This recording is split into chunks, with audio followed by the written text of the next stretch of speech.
Cinema hall পাওয়া নিয়ে শত সমস্যা সত্ত্বেও পরিচালক প্রযোজকেরা কেন পুজোয় ছবি রিলিজের চেষ্টা করেন তা আরও একবার প্রমাণিত। এবারের পুজোয় মুক্তি পাওয়া প্রতিটি ছবি নিয়েই দর্শকদের মধ্যে মিশ্র প্রতিক্রিয়া, কিন্তু বক্স অফিসের লক্ষ্মী লাভে তা সমস্যা হয়ে দাঁড়ায়নি। গুমনামি, পাসওয়ার্ড, মিতিন মাসি, সত্যান্বেষী ব্যোমকেশ সবকটি বাংলা ছবি কম বেশি ব্যবসা করেছে।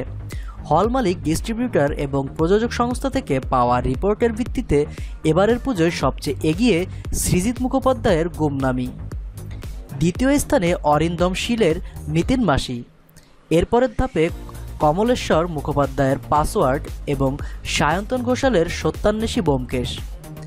বাংলা ছবির সঙ্গে মুক্তি পেয়েছিল ঋত্বিক রোশনের ওয়ার। স্বাভাবিকভাবেই ওয়ারের দখলে ছিল অধিকাংশ শো, যা নিয়ে টলিউড প্রযোজক পরিচালকদের খেদের অন্ত ছিল না। গোটা দেশে চুটিয়া ব্যবসা করেছে ওয়ার।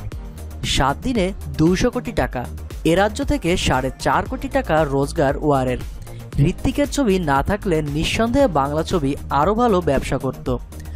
অল্প শো নিয়ে ইংরেজি ছবি জোকারও রাজ্যে ভালো ফলাফল করেছে। তবে জয়েন্ট কিলারের কাজটা করেছে গুমনামি। ওয়ারকে ভালো মতোই টক্কর দিয়েছে ছবিটি। রিলিজের দিন থেকেই হাউসফুল সৃজিতের ছবি।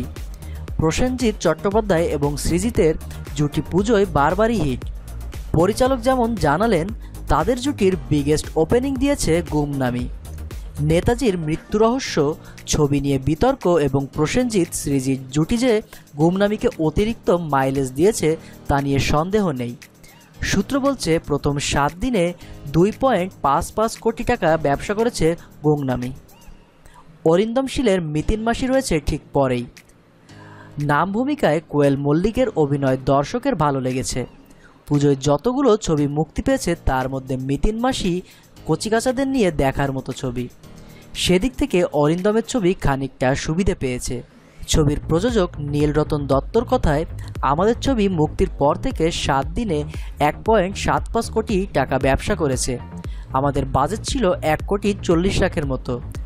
সেদিক থেকে পুরো লাভটাই হল থেকে উঠে আসছে। ভালো হল পেয়েছিল দেবের পাসওয়ার্ড, কিন্তু সেই নিরিখে ভালো ব্যবসা করেনি। সূত্রের খবর অনুযায়ী প্রথম 7 দিনে 85 লক্ষ টাকার ব্যবসা করেছে পাসওয়ার্ড। ব্যবসার নিরিখে অল্প একটু পিছিয়ে সত্যান্বেষী ব্যোমকেশ। জানা যাচ্ছে 80 লক্ষের মতো ব্যবসা করেছে ছবিটি। যদিও বাকি ছবিগুলোর তুলনায় এটি হল এবং শো কম পেয়েছিল। সেই প্রচারে পরমব্রত চট্টোপাধ্যায়ের ব্যোমকেশ বক্সির পারফরমেন্স মন্দ নয়।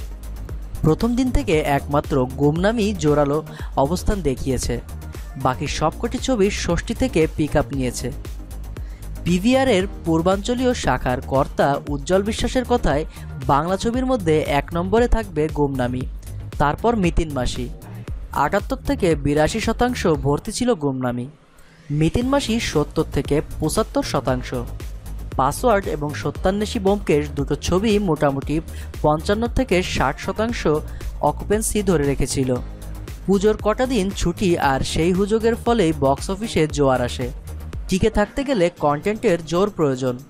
প্রথম দফার পরে প্রযোজক ও হল মালিকের লাভ্যাংশের অনুপাতও বদলে যায়। তবে ট্রেড অ্যানালিস্টদের মতে, প্রথম দফার কালেকশনে যে ছবি এগিয়ে থাকে শেষ পর্যন্ত সেই ছবিই জেতে। গত কয়েক বছরে পুজোর বক্স অফিস রেকর্ড অন্তত তাই বলছে।